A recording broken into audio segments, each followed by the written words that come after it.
On the news, President Buhari orders sale of assets seized from corrupt officials. Again, gunmen attack Kaduna Secondary School, abducts principal. And Sudan gets first ever female chief judge.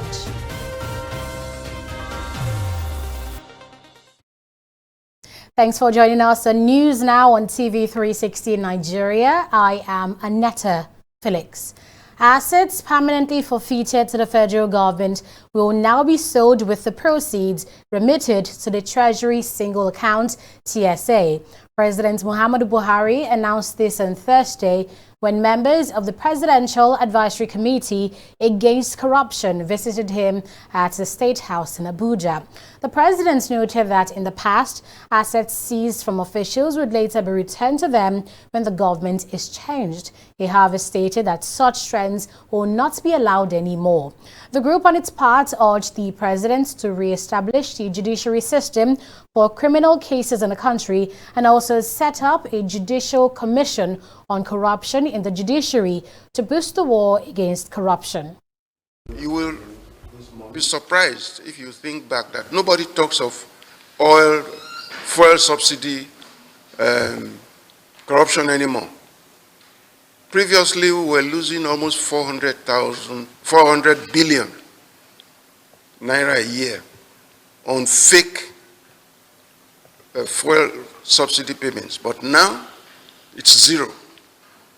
So generally, the tone of the country has improved. Many amongst us, the elite, people like me, who were beneficiaries of corruption, who are the real losers in this era of integrity, will not admit the truth, but that is the truth. The country has gained tremendously. Corruption has gone down. There is still corruption, but it's gone down. And anybody who indulges, particularly a state officer of the state who engages in it, knows the risk he's taking. We have the TSA, we have the bank verification number. All those things have made an incredible change in our level of anti-corruption. Now you cannot have more than 1 BVN. You cannot hide money in the banks anymore. And agencies cannot hide money in various bank accounts which they spend without the knowledge of the government. Everything is in one place. Everything is transparent, thanks to this government. Former President Goodluck Jonathan has met with President Muhammadu Buhari at the State House in Abuja, the nation's capital. Jonathan, after the meeting, which lasted for just 10 minutes, refused to brief journalists on the purpose and outcome. The meeting, which was held behind closed doors, is the first since the start of President Buhari's second term in office. Under Buhari's first term, Jonathan had come to the presidential villa about twice for private visits. Unknown gunmen have attacked the government technical secondary school in Maraban, a community in Kajuru local government area of Kaduna State. The attack comes just a week after suspected kidnappers abducted 8 people from a secondary school in Chikun local government area in Kaduna. Witnesses say the gunmen, numbering over 20, stormed the school at about 12 midnight on Thursday, shooting sporadically before abducting the principal. The police is, however, yet to address the development. Incessant kidnappings have become a major security challenge in Kaduna, with the victims cutting across all ages and social status. Meanwhile, Tarawa State Governor Darius Ishaku says over 100 cases of kidnapping has been recorded in the state between January and September this year. Ishaku disclosed this while speaking at the opening ceremony of the 3-Division Nigerian Army Training Exercise for Operation IM Akpatuma 2 in Jalingo. The governor also revealed that ransom ranging from 500,000 naira to 5 million naira were collected on each case. Ishaku, however, commended the efforts of the Army towards interagency cooperation in tackling the security challenges in Tarawa. Troops of the Nigerian Army, in conjunction with the Civilian Joint Task Force, have arrested 10 members of Boko Haram terrorist sect in Goza local government area of Borno State. Among the arrested insurgents is Buka Modu, also known as Modu China, a terrorist on the Army's wanted list. The development is coming hours after 5 Boko Haram members surrendered to the Army. Army Operations Media Coordinator Colonel Aminu Ilyasu announced this in a statement in Abuja. Now, according to the statement, the suspects were forced out of their hideouts by hunger and unending bombardments, leaving them with no choice than to surrender. Ilyasu said troops operating in various theaters of operations have continued to record significant achievements, adding that they have intensified operations nationwide to deny criminals the freedom to operate. The Nigerian Senate on Thursday continued debates on the general principles of the 2020 budget. President Muhammadu Buhari had presented the 2020 appropriation bill estimated at 10.3 trillion naira at the National Assembly on Wednesday. But lawmakers have been expressing divergent views on the figure. Some of the senators who spoke during plenary described the budget cost as outrageous and suggested that it should be reviewed. Others preferred progressive taxation and VAT increase as ways to generate more revenue for the country to fund the budget. The issue of the cost of governance can be addressed partly through drastic review of project costs in our procurement processes. Presently, the costs are outrageously scandalous, and this has to stop. I therefore urge this Senate to ensure that we take a look at our procurement cost, our project cost, on comparative basis vis-a-vis other countries. There's a need for us to think outside the box in terms of how do we generate revenue for our country. One good step that has been taken in the budget in this regard is the increment of the percentage for VAT. And the good thing about this is that it is done having in mind the need for us to be able to think in the way of progressive taxation. When we look at the way the finance bill that's been sent has been couched from the speech of Mr. President, the vulnerable people, the poor people in the society are being insulated from the effects of the increment of the VAT. Let the rich, the affluent, who can pay, let them pay for the development of our society. I think the plan to increase VAT to 7.5% is clearly an instance of regressive taxation. If you look at item C, introducing tax incentives for investments in infrastructure and capital markets, this situation, for me, of increasing VAT is a shortcut to economic recovery. It smacks of intellectual laziness. And like all shortcuts,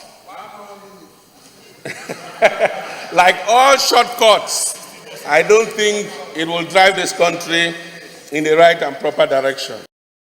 On Monday, the Independent National Electoral Commission, INEC, will publish the register of voters for the upcoming governorship elections in Kogi and Bayelsa states. The commission disclosed this in a statement issued by Festus Okoye, the National Commissioner and Chairman, Information and Voter Education Committee, on Wednesday in Abuja.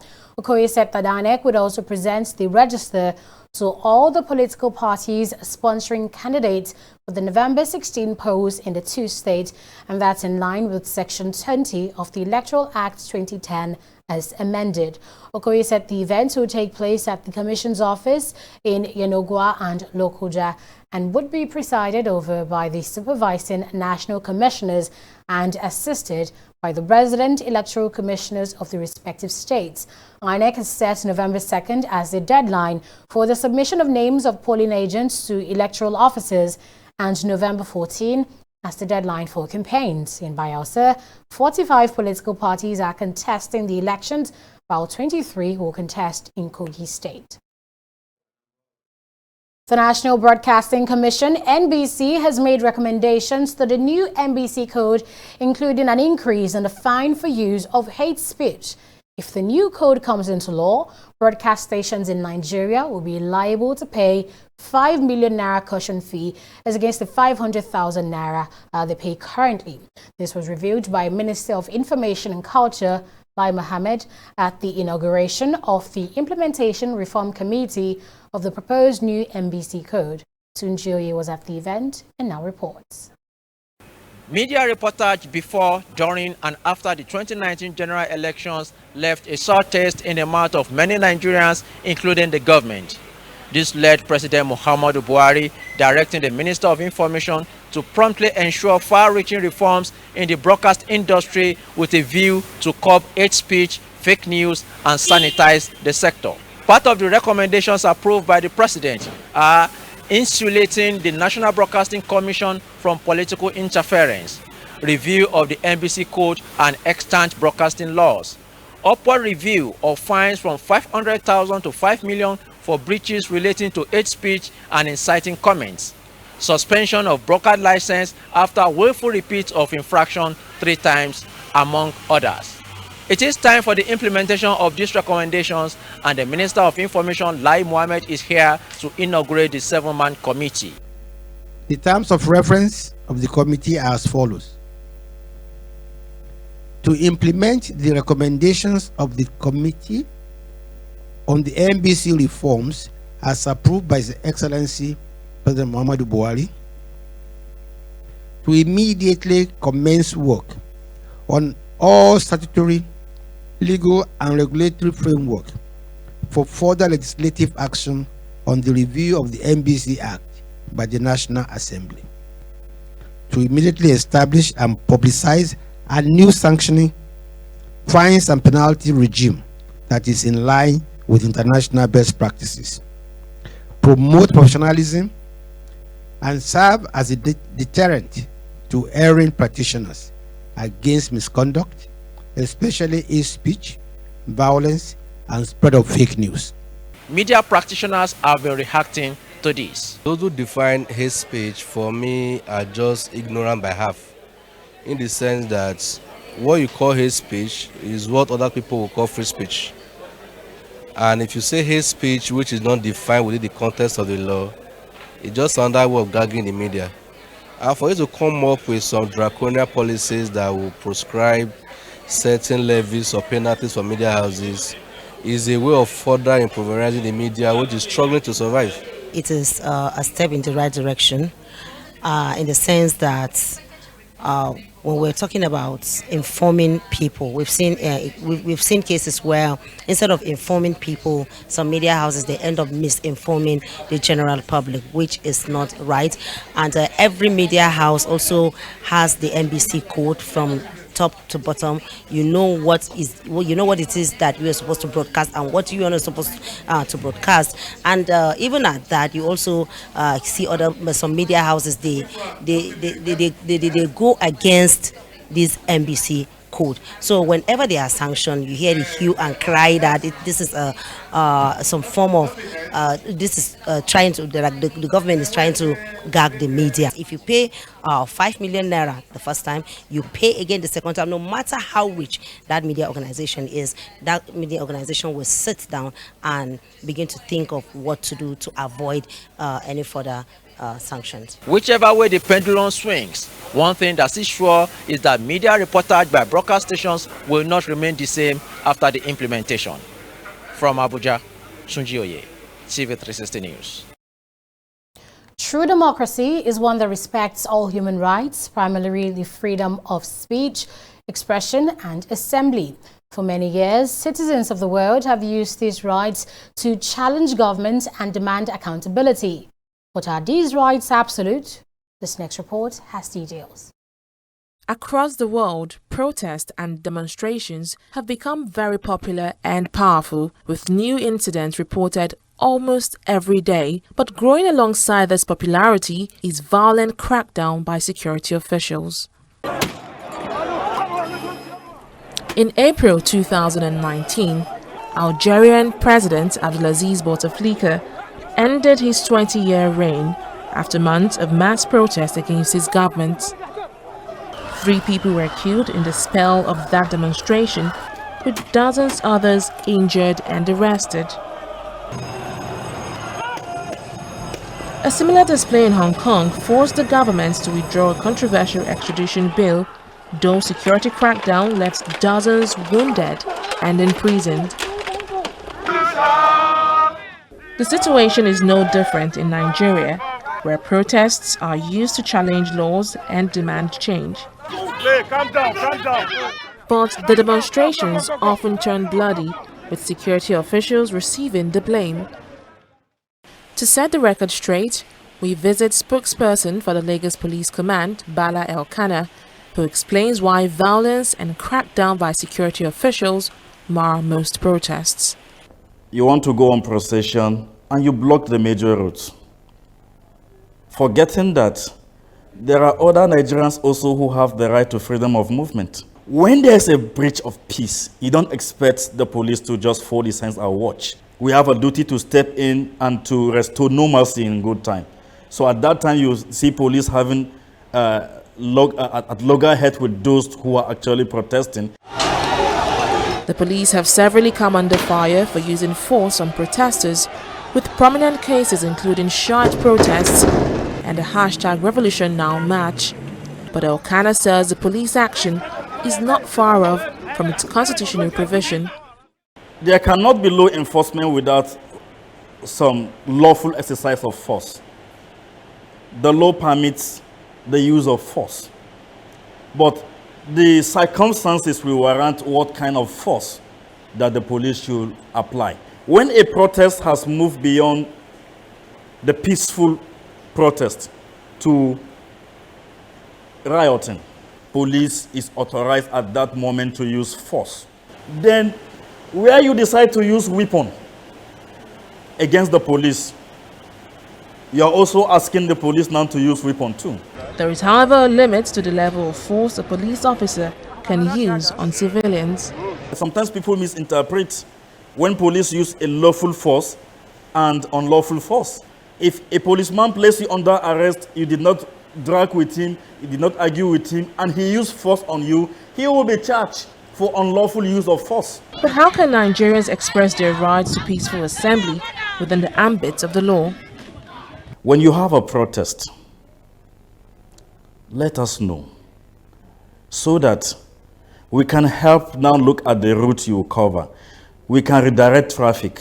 We will provide security for those protesting so that nobody who has no business with your protest will now step in and hijack you. No fewer than 6 people, including a journalist, have been killed in protests in the third quarter of 2019 alone.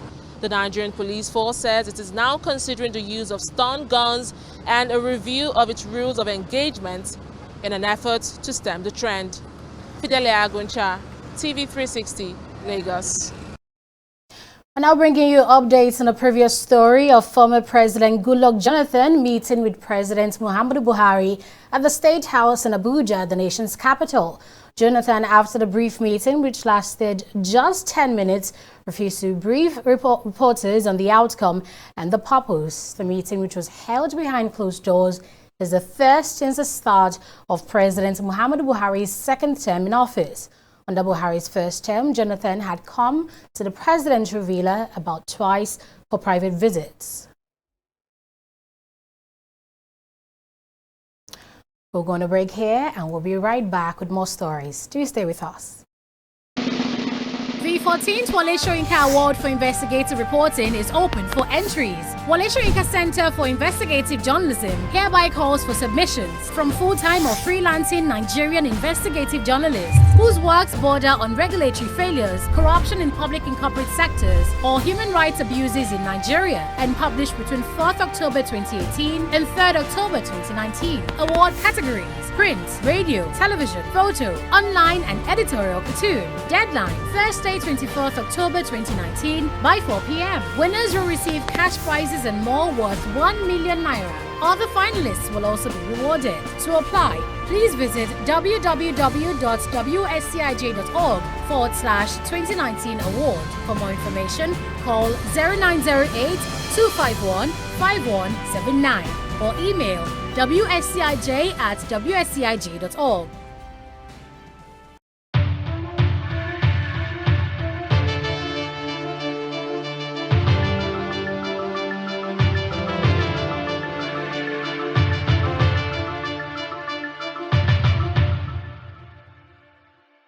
You're welcome back. We're now joined by Oyi Adekele for business updates. Hello, Oyi. Hi, Aneta. Please, what's making headlines in business today? Well, lawmaker representing Enugu North at the Nigerian Senate, Utazi Chukwuka, wants the federal government to resume work on abandoned projects in the southeast. Chukwuka, who made the call during plenary on Thursday, listed some of the projects to include the second Niger Bridge and the Akanu Ibiam International Airport, which has been closed down for repairs since August 24. I know we have so many abandoned projects in our area. One is the second Niger Bridge. It's very, very important to us because we are businessmen. We are also moving up and down. The other issue is the 9-mile Makurdi Expressway. Is very, very important to us because that's the gateway to the north, and that we take to get to Abuja and beyond. The other issue is the Akanu Ibiam International Airport. We have for over 43 days now. That airport has been closed. Mr. President, we are begging that in this year's budget, now that that place has closed, and that's the only major airport in the southeast that the federal government should allocate money, since we are not doing new projects, ensure that that airport is done for us. Nigeria's Corporate Affairs Commission, CAC, says it has delisted 40,000 registered companies that have not recorded any activity. Azuka Azinge, CAC's acting registrar general, announced this while briefing journalists on the activities of the Commission between October 2017 and October 2019. He said 244,428 business names have been registered since October 2017. He also added that the Commission has implemented the Business Incentive Strategy, BIS, under which the cost of registration of business was slashed by 50% to ease the burden for micro, small and medium enterprises. Well, let's now go on a short break and return with activities on the stock market. Please stay tuned.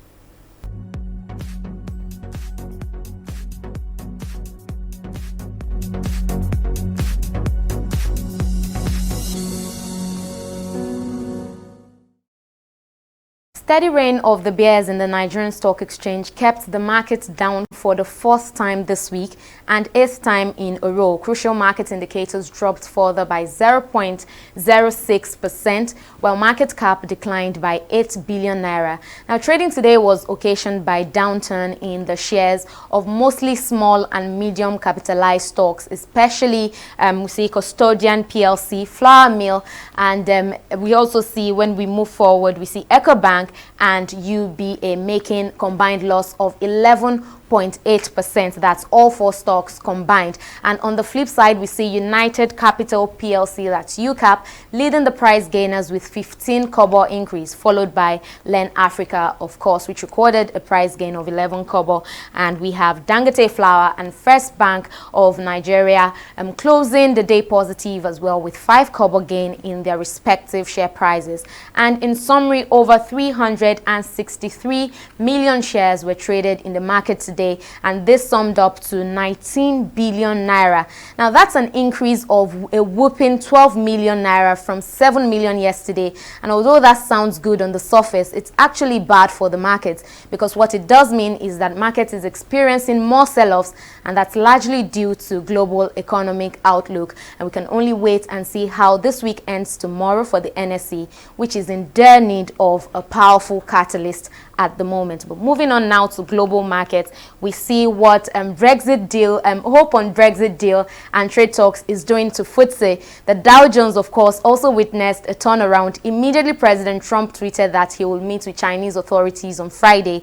That same optimism on trade talks lifted the fortunes of Asian stock markets by 0.45% today. So that's it from here. Aneta, it's back to you. Thanks for that update, Oyi. Good to see that the foreign scene, stock markets are doing well and not entirely bad as it was on the NSE today. Of course, we hope that these fortunes move to the Nigerian Stock Exchange as well. Good. And on the foreign scene, good news as well for Sudan, as a woman has been chosen for the first time as the Chief Justice. The Sovereign Council, which is made up of civilian and military officials, confirmed that Supreme Court Judge Nimat Abdullah all head the country's judiciary. Although only 2 of the 11-member Sovereign Council in charge of Sudan are women, this latest appointment is seen as a significant step towards addressing gender inequality. Activists have been pushing for more female appointments, especially as so many women played a key role in the protest that led to the downfall of former President Omar al-Bashir. Brazil have settled for a 1-1 draw in a friendly with Senegal. The match was played on Thursday in the Singapore National Stadium. Roberto Firmino scored the first goal for the Copa America champions with a stunning lob in the 8th minute. Senegal's Diou fired home at the equalizer from the penalty spot at about half-time.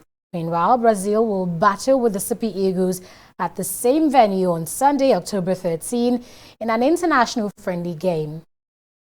And that's all from here on News Now on TV360 Nigeria. I am Annetta Felix. Thanks for watching.